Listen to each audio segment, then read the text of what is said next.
जय श्री कृष्ण। आज हम आपको भगवान श्री कृष्ण की ऐसी दिव्य लीलाओं की कथा सुनाने जा रहे हैं जिसे सुनकर मन श्रद्धा और भक्ति से भर जाएगा। श्री कृष्ण केवल एक राजा या योद्धा ही नहीं थे, बल्कि वे स्वयं भगवान विष्णु के 8वें अवतार थे। उनका अवतार पृथ्वी पर बढ़ते अधर्म का अंत करने और धर्म की स्थापना के लिए हुआ था। द्वापर युग में मथुरा नगरी पर कंस नाम का अत्याचारी राजा शासन करता था। उसकी बहन देवकी का विवाह वसुदेव से हुआ। विवाह के समय आकाशवाणी हुई कि देवकी का 8वां पुत्र ही कंस का वध करेगा। यह सुनते ही कंस भयभीत हो गया। उसने देवकी और वसुदेव को कारागार में बंद कर दिया और उनके जन्म लेने वाले 7 बच्चों को निर्दयता से मार डाला।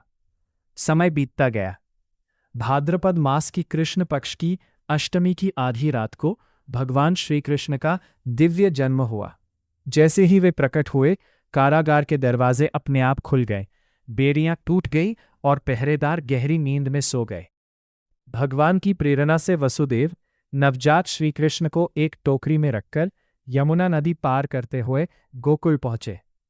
वहां नंद बाबा और माता यशोदा के घर जन्मी कन्या को लेकर वे वापस कारागार लौट आए। इस प्रकार श्री कृष्ण का पालन पोषण गोकुल में माता यशोदा और नंद बाबा के स्नेह में हुआ। गोकुल में बालक कृष्ण अपनी मनमोहक मुस्कान और चंचल स्वभाव से सबका मन मोह लेते थे। उन्हें माखन बहुत प्रिय था। वे अपने मित्रों के साथ घर घर जाकर मटकी से माखन निकालकर खाते और बंदरों को भी खिलाते थे। गोपियां अक्सर माता यशोदा से उनकी शिकायत करती, लेकिन जब भी यशोदा कृष्ण को देखती, उनका सारा क्रोध प्रेम में बदल जाता। श्री कृष्ण ने बचपन से ही अनेक दैत्यों का संहार किया। पूतना नाम की राक्षसी उन्हें विषपान कराने आई, लेकिन बालक कृष्ण ने उसका उद्धार कर दिया। शकटासुर, तृणावर्त, बकासुर, अघासुर और वत्सासुर जैसे कई राक्षस उनके हाथों मारे गए। इन लीलाओं से यह संदेश मिलता है कि ईश्वर अपने भक्तों की रक्षा के लिए सदैव उपस्थित रहते हैं।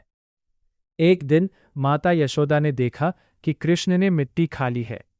जब उन्होंने कृष्ण से अपना मुख खोलने को कहा, तो उनके मुख के भीतर संपूर्ण ब्रह्मांड दिखाई दिया। माता यशोदा आश्चर्यचकित रह गईं और समझ गईं कि उनका पुत्र कोई साधारण बालक नहीं, बल्कि स्वयं परमात्मा है। वृंदावन में श्री कृष्ण अपनी मधुर बांसुरी बजाते थे। उनकी बांसुरी की धुन सुनकर गायें, पक्षी, पशु और गोपियां सब मंत्रमुग्ध हो जाते थे। राधा और श्री कृष्ण का दिव्य प्रेम भक्ति का सर्वोच्च प्रतीक माना जाता है। रास लीला का अर्थ सांसारिक प्रेम नहीं, बल्कि जीवात्मा का परमात्मा से मिलन है। इसीलिए राधा कृष्ण का नाम सदियों से प्रेम और भक्ति का प्रतीक बना हुआ है। एक बार इंद्रदेव के सम्मान में यज्ञ की तैयारी हो रही थी। श्री कृष्ण ने गोकुलवासियों से कहा कि उन्हें गोवर्धन पर्वत और प्रकृति का सम्मान करना चाहिए, क्योंकि वही उनकी जीविका का आधार है। इससे इंद्र क्रोधित हो गए और उन्होंने मूसलाधार वर्षा शुरू कर दी। तब श्री कृष्ण ने अपनी छोटी उंगली पर गोवर्धन पर्वत उठाकर 7 दिन और 7 रात तक सभी गोकुलवासियों और पशुओं की रक्षा की। अंत में इंद्र ने अपनी भूल स्वीकार की और भगवान से क्षमा मांगी। युवावस्था में श्री कृष्ण मथुरा पहुंचे। वहां उन्होंने अत्याचारी कंस को युद्ध में पराजित कर उसका वध किया और अपने माता पिता को कारागार से मुक्त कराया। इसके बाद उन्होंने द्वारका नगरी की स्थापना की और न्यायपूर्ण शासन का आदर्श प्रस्तुत किया। महाभारत के युद्ध में श्री कृष्ण ने स्वयं शस्त्र नहीं उठाया, बल्कि अर्जुन के सारथी बने।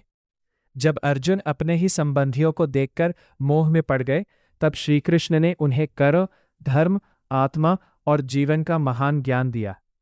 यही उपदेश आज श्रीमद् भगवद गीता के नाम से विश्व भर में पूजनीय है।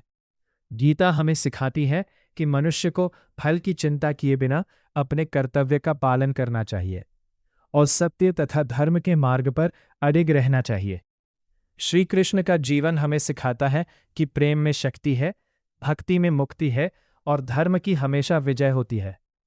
वे केवल एक ऐतिहासिक व्यक्तित्व नहीं, बल्कि सनातन संस्कृति के मार्गदर्शक हैं। उनकी हर लीला जीवन का कोई न कोई गहरा संदेश देती है, कभी साहस का,